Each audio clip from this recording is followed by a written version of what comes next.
Good morning সবাইকে। সবাই কেমন আছো? তো সকাল সকাল ভাবলাম সবাইকে একটু গুড মর্নিং বলে দিই ভিডিও করে। ছেলেকে পড়াতে বসেছি। কি করছো তুমি? ড্রয়িং করেছো এতগুলো? দেখাও সবাইকে কি কি ড্রয়িং এঁকেছো, দেখাও একটু।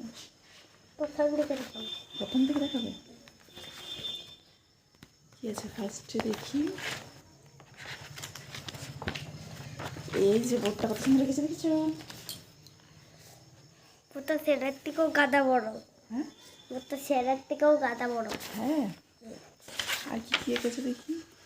এটা কি বল? আর এদিকে একটা কি বটে?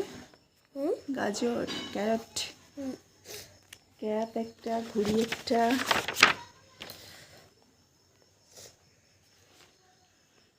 কাপ, ছাতা। ছাতা, এই আর কিছু এঁকেছি তো দেখছি। প্রথম দিকে একবার দেখাও তো। প্রথমে লিখে প্রথম দিকে একবার দেখাও তো। সবাইকে বলো কেমন লাগছে আমার ড্রয়িংগুলো। কেমন লাগতো আমার ড্রয়িংগুলা? সবাই কমেন্ট করে জানাবে। তাই কমেন্ট করে জানাবে। তো চলো, টাটা।